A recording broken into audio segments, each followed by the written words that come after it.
Dahil sa ASEAN chairship ng Pilipinas, nakatutok sa ngayon ang buong puwersa ng gobyerno sa mga oportunidad sa negosyo na posibleng mabuksan. Ang buong detalye sa report ni Denise Osorio. Formal nang sinimulan ng Pilipinas ang ASEAN 2026 chairship sa pamamagitan ng isang high-level forum na nakatutok sa investment, regional cooperation at economic growth. Nagtipon ang mga senior policymakers, global investors at mga maimpluwensyang media figures sa ASEAN Editors and Economic Opinion Leaders Forum bilang unang malaking hakbang sa economic agenda kung saan prioridad ng bansa pagdating sa trade, investment at mas malalim na regional integration sa ASEAN. Ayon sa Department of Trade and Industry, nakasentro ang forum sa economic resilience, digital transformation at sustainable at inclusive growth. Kasabay nito ang paglulunsad ng business and investment promotion calendar ng Pilipinas sa ilalim ng ASEAN chairship, kung saan mahigit 500 strategic engagements ang inaasang maisasagawa. Kabilang sa mga strategic priorities ng bansa, ang mas matibay na public-private partnerships, mas malawak na digital connectivity, mas matatag na supply chains, at mas maraming oportunidad para sa MSMEs, women entrepreneurs, at mga negosyong panrehiyon. Kasama rin sa mga itinutulak ng Pilipinas sa chairship ang digitalization at AI, semiconductors at critical minerals, renewable energy infrastructure, cross-border digital talent mobility, at healthcare innovation. Sa isang panel discussion tungkol sa public-private partnerships o PPPs, tinalakay kung paano mapapabilis ang pagpapatupad ng mga proyekto sa bansa sa tulong ng pribadong sektor.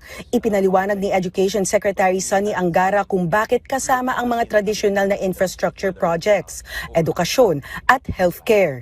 This administration has sent very clear signals that they want to work with the private sector and that they need the private sector. And I think another change that President Marcos has initiated is that we want human development and human infrastructure at the core of the PPPs, not just physical development, not just building structures.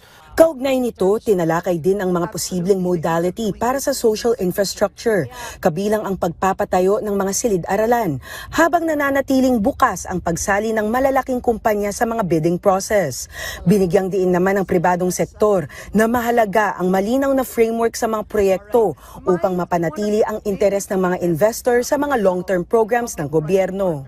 From the private sector, from where we stand, what we ask for are really just predictability in the rules, transparency in the processes, and the private sector knowing exactly when the projects are going to come out. Samantala, kinilala rin ng ilang mga local investors ang mga hakbang ng ARTA para mapadali ang ease of doing business sa bansa. Ayon naman kay DTI Secretary Cristina Roque, malaki ang pwedeng maidulot ng ASEAN chairship sa pagpapalawak ng ekonomikong ugnayan ng Pilipinas sa rehiyon. So, nakafocus kami ngayon sa ASEAN chairship because there's a lot of opportunities talaga that we can get from ASEAN, and ang ASEAN's once bonded together, is a very strong force to reckon with actually.